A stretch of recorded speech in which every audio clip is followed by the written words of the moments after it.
नमस्ते, वंदे मातरम, सुस्वागतम। तुम्हें काम भगवान के प्रति अर्घ्य के रूप में करना चाहिए। तुम्हें काम भगवान के प्रति अर्घ्य के रूप में करना चाहिए। Your work must be like an offering to the divine. तो कुछ ना कुछ हमको करना है, काम करने चाहिए, लेकिन एटीट्यूड क्या है, मनोभाव उसमें क्या होने चाहिए। मैं करता हूँ और मुझे जो सुविधा होता है, जो जैसे मुझे जो अच्छा लगता है मैं यही करूँगा। लेकिन नहीं समझते हैं, कुछ नहीं सोचते हैं कि भगवान को क्या चाहिए, भगवान को क्या अच्छा लगता है। मैं जो करता हूँ इसमें समर्पण भाव है या अहंकार बोध है, इसको समझने के लिए, सोचने के लिए हमारा पास वक्त नहीं है। सोचते हैं वे, फिर भी ये सोच हम बाहर प्रकाश करने नहीं देते हैं, क्योंकि इट इज ईगोसेंट्रिक, अहम केंद्रिक।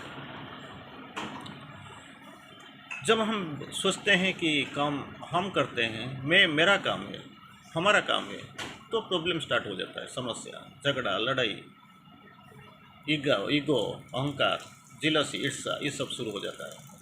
झगड़ा शुरू। जिस दिन हम सोचने लगेंगे कि ये भगवान के काम है, हम इंस्ट्रूमेंट, यंत्र बन के आए हैं ये काम में अवदान देने के लिए, तो झगड़ा खत्म, प्रॉब्लम कुछ नहीं। जैसे हम जानते हैं, let us work as we pray, माँ जी बोलते हैं, for indeed work is the body's best prayer for the divine. Let us work as we pray. तो प्रार्थना करते हैं तो क्या होता है, सब कुछ छोड़ के बैठ जाते हैं प्रार्थना करने के लिए, ध्यान करने के लिए, नाम जप करने के लिए, सब कुछ भूल जाते हैं। दुनिया में क्या होता है नहीं होता है छोड़ देते हैं, भूल जाते हैं। लेकिन माँ जी इधर बोलते हैं, जैसे प्रार्थना करते हो काया मनोवाक्य में कंसेंट्रेशन के साथ, एकाग्रता के साथ करते हो, तो ऐसे ही काम करो। कारण ये इसका रीजन क्या है, आपको सोचना चाहिए। तो क्या कि work is the body's best prayer for the divine. इस शरीर का प्रार्थना है काम फॉर द डिवाइन, भगवान के लिए। तो जब हम काम करते हैं तो टोटल एकाग्रता के साथ, काय मनोवाक्य, body, mind and life, enter, सब कुछ मिला के, सब कुछ लगा के काम कीजिए। That attitude must be there. क्या होनी चाहिए, हम भगवान की यंत्र बन के आए हैं इसका काम में, दिव्य कर्म में अपना योगदान करने के लिए। बस वही एटीट्यूड, वही मनोभाव होना चाहिए। जब ये मनोभाव आ जाएगा तो आपके लिए काम करना आसान हो जाएगा, क्योंकि भगवान की, माँ जी की जो कृपा है, जो कॉन्शियसनेस और फोर्स आप कर्म के अंदर आ जाएगा, और इसी कर्म को, इसी शक्ति को लेके हम काम जब शुरू कर देंगे तो कठिनाइयाँ नहीं रहेगा, आसान में बदल जाएगा। सारे कठिनाइयाँ आसानी में बदल जाएगा। तो माँ जी बोलते हैं वही, तुम्हें काम भगवान के प्रति अर्घ्य के रूप में करना चाहिए। अर्घ्य, it must be an offering to the supreme. उसे अपनी साधना की अंग मानना चाहिए। It is part of your sadhana, वही मानने चाहिए जो काम मैं करता हूँ। ये साधना की अंग, जिस काम के लिए, जिसी के लिए मैं पैदा हुआ हूँ, इधर आया हूँ, वही काम करता हूँ। साधना की एक अंग मानना चाहिए। उस भाव के साथ काम के स्वरूप का कोई महत्व नहीं है। क्या स्वरूप होगा, क्या रिश्ते होगा, क्या फल मिलेगा, कब फल मिलेगा या नहीं मिलेगा, कोई मुझे स्वीकार करेगा या नहीं करेगा, इसी का कोई लेना देना नहीं। Try to work, simply you have come to work. काम करने आए हो तो काम करते चलो, जब चलो, और कुछ ना सोचो। सोचने के लिए तुम इधर नहीं हो, कोई महत्व नहीं। और तुम आंतरिक उपस्थिति से संपर्क खोए बिना कोई भी काम कर सकते हो। स्टे अटैच्ड, किसी का आंतरिक उपस्थिति, तुम्हारा अंदर जो भगवान का चिंगारी सोल, आत्मा के रूप में विराजमान करते हैं। स्टे कनेक्टेड, इसी का साथ संयुक्त होकर काम करते चलो। फल का कोई आशा मत करो। Leave its their works result to its omnipotence. छोड़ दो, काम करते चलो लेकिन छोड़ दो। कबीर जी जैसे बोलते थे, काम करो, लेकिन कब ये रिजल्ट मिलेगा, फल मिलेगा, इसी पर कोई भरोसा मत रखो। डोंट हेजिटेट ओवर दैट, इसमें कोई सोचो मत। ये काम कर सकते हो, you can work without being detached from the inner presence, in most presence. जो मेरा हमारा अंदर है, इसको छोड़ के कुछ भी काम करना ठीक ही नहीं। काम करते चलो, जपते चलो, और इसी एटीट्यूड हो रहना चाहिए कि मैं भगवान के लिए काम करने आया हूँ, और कोई मेरा कोई दूसरा रास्ता नहीं है, दूसरा सोच भी नहीं है, तो काम आसान हो जाएगा। माँ जी भी बोलते हैं, किसी को अश्योर करते हैं, you do work for me and I will do the Sadhana for you. मेरे लिए काम करते चलो और तुम्हारा साधना का दायित्व तो मेरा है। और माँ जी जब साधना का दायित्व तो ले लिया मेरे लिए, तो इससे आसान बड़ी आसान चीज़ क्या हो सकता है? नथिंग। किसका स्वरूप का कोई क्या काम करते हो, किसी काम करते हो, इसका कोई नहीं है। मैं आता हूँ भगवान के लिए काम करने के लिए, भगवान के काम विवास करता हूँ, और कुछ नहीं है। क्योंकि साधना ये बहुत बड़ा चीज़ है। पुण्य योग में साधक वही है, साधना भी वही है। किसी को छोड़ के कुछ होता ही नहीं, हो भी नहीं सकता। तो मुझे क्या करना है, वही एटीट्यूड। मैं एक यंत्र बन के आया हूँ, जो काम मुझे दिया जाएगा वही काम करूँगा। नेवर कंप्लेन, क्यों, क्या, कैसे, कब, इसका कोई सूचन नहीं। Never complain, never compare. मैं करता हूँ, वो बैठते हैं, तो क्या हुआ? तुम करते हो, तुमको मिल जाएगा। वो करते हैं, शायद इसका प्रारब्ध का कुछ बकेया था, इसको मिल रहा है। Why you worried? Never complain, compare and compromise. Okay, कुछ नहीं मिलता है तो मैं काम कर लेता हूँ, ये बात छोड़िए। काम ही करना है, भगवान के लिए काम करते हो। जो काम है तुम्हारा नहीं है, इसमें ये भगवान है, भगवान का उपस्थिति है।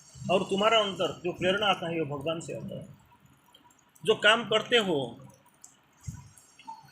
जो शक्ति आता है, इसमें जो चेतना निहित रहता है, वही चेतना, ये सारे भगवान की है, माँ जी की।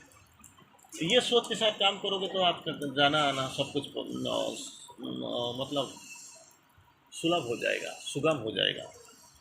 तो फिर माँ बोलते हैं, तुम जो काम करते हो उससे पूरे सच्चाई के साथ, भरपूर पूर्णता के साथ करना निश्चय ही भगवान की सेवा का सबसे बड़ा तरीका से एक होता है।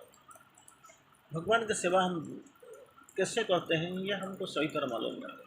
कोई फिजिकली शारीरिक सहायता करता है, शरीर का श्रम दान करता है, कोई पैसा देता है, कोई प्रार्थना करता है, लेकिन इंटीग्रली सारे मिला के परिपूर्ण जो साधना बहुत कम लोग करते हैं।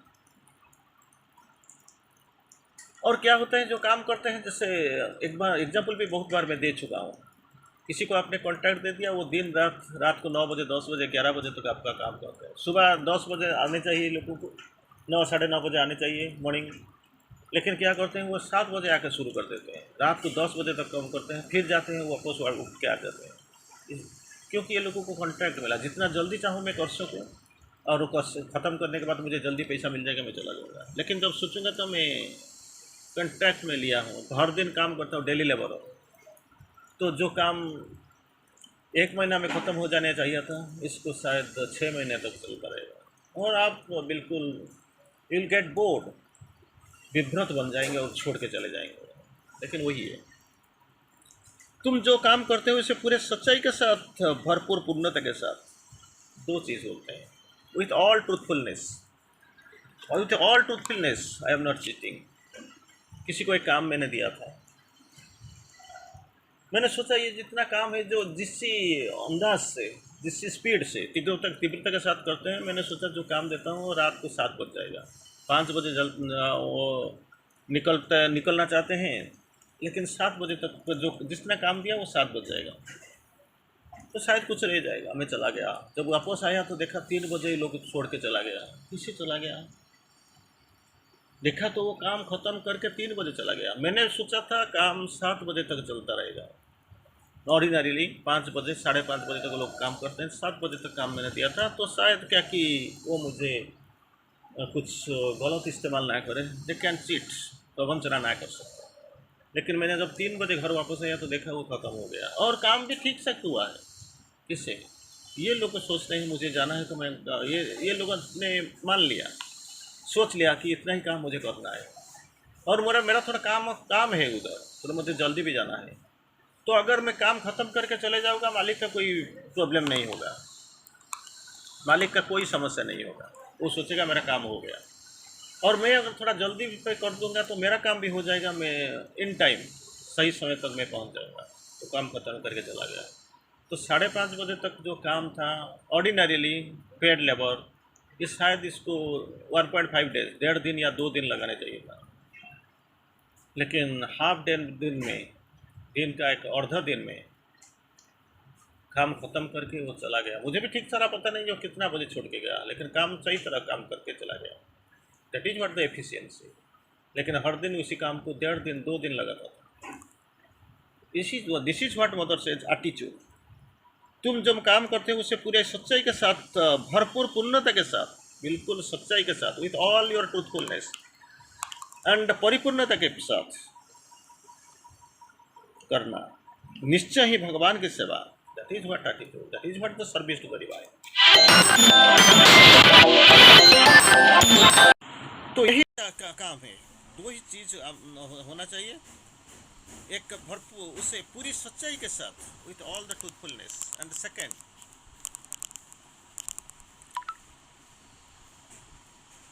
पूर्णता के साथ, भरसक पूर्णता के साथ।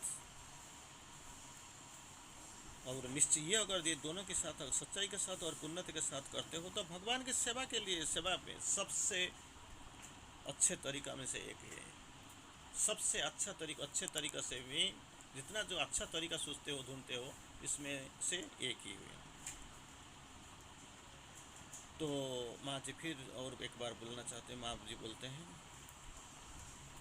सरल और शांत हृदय किस्सा हुए, तुम्हारा प्रस्तुति क्या हो चाहिए? सरल और शांत हृदय और स्थिर मन के साथ अपना काम करो, तो करते रहो, जारी रखो। किससे मुझे काम करना है?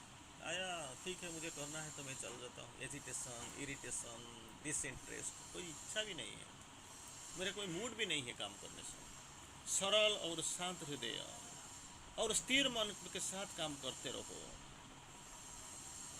अभिप्सा आवश्यकता के अनुसार धीरे धीरे आएगी। एक ही दिन आपका डिजायर कन्वर्ट हो जाएगा, बदल जाएगा अभिप्सा को, इस पर सोचिए। काम करते चलो, करते चलो, एक समय आ जाएगा, सब कुछ मिल जाएगा। मुझे एक कहानी का याद आता है, आज मैंने किसी को बोल रहा था। एक युवा एक कंपनी में ज्वाइन कर लिया, एफिशिएंसी बहुत अच्छा था, बहुत काम अच्छा कर रहा था, प्रमोशन भी मिलने लगा। एक प्रमोशन, दो, तीसरा, चौथा, पंचवा, ऐसे ऐसे चलता रहा, ऊपर चढ़ता रहा। तो इसको लगा कि मैं कुछ दिन के बाद बिल्कुल जो टॉप पोस्ट मुझे मिल जाएगा। बड़ा हो गया, पास भी आ गया। लेकिन जो फाइनल पोस्ट इसको मिलने से देर हुआ, इसमें अंदर असंतोष हुआ। मैं काम करता हूँ इतना जल्दी, इतना ऊपर, इतना पावर चढ़ के आ गया, तो फाइनल क्यों नहीं मुझे पहुँचता? इसका तो दुख को इसका जो पिताजी थे वो समझ लिया। बोला क्या है? मेरा कुछ प्रॉब्लम है। ठीक है, मैं प्रॉब्लम में सहायता करना चाहता हूँ, लेकिन प्रॉब्लम क्या है? ना वही है, मेरा वही तो प्रॉब्लम है, मुझे फाइनल टॉप पोस्ट मिलता नहीं। तो पिताजी बोलते हैं, तो कबीर जी का वही वाणी याद आता है, काम करते चलो, एक टाइम आएगा, वक्त पर हो जाएगा, सबका जाने आने का एक वक्त होता है, जैसे कृष्ण जी बोलते हैं। लेकिन वो बोलते हैं, नहीं नहीं, मुझे तो कुछ करना ही है ना, I have to open your my self, नहीं तो कैसे चलेगा? ठीक है तुम करो, लेकिन इतना विब्रत मत हो। विब्रत होने से कुछ काम होने वाला नहीं है। मुझे तो करो, मुझे तो कुछ करना चाहिए, सोचना चाहिए। तो पिताजी गंभीर दिखते हैं और बोलते हैं, देखो तुम्हें चलना है, लेकिन किसी राह में तो चल पड़े हो। शहर का रास्ता में चलते हो या कैलाश पर्वत के ऊपर उठता हो, जहाँ पे बर्फीला, जहाँ पे नीचे आने का, फिसल जाने का बहुत कुछ संभावना है। अगर सोच लो शहर का रास्ता में तो चलते हो और पाँव फिसल गया, तो गिर गए, तो थोड़ा सा कष्ट लगेगा। लेकिन हिमालय के पहाड़ चढ़ते हो, पर्वत आरोहण करते हो और पाँव फिसल गया, तो क्या करते हो? नीचे गिर जाना तो तय है, और जानते हो, रिजल्ट भी जानते हो, जीने का कोई संभावना नहीं। तो इतना व्यस्त क्यों हो, विब्रत क्यों हो? चढ़ना है चढ़ो, लेकिन थोड़ा सोच के चढ़ो। तो सावधान रहना ये सबसे अच्छा चीज़ है। सावधान ना रहो तो जीवन गया। किसी टाइम में क्या होगा तुमको कुछ मालूम नहीं है। तो इसी का अंदाज को लेकर, इसी भावना को लेकर वह भी कौन सा सचेतन होके चलो। तो क्या बोलते हैं जो काम के बारे में, सरल और शांत हृदय और स्थिर मन के साथ अपना काम जारी रखो। अभिप्सा आवश्यकता के अनुसार धीरे धीरे आएगा। It will come, definitely come, and slowly it will come at the real time. Don't get worried. करते जाओ, काम करते जाओ, जपते जाओ। That is what the issue before you. Thank you. Vande Mataram.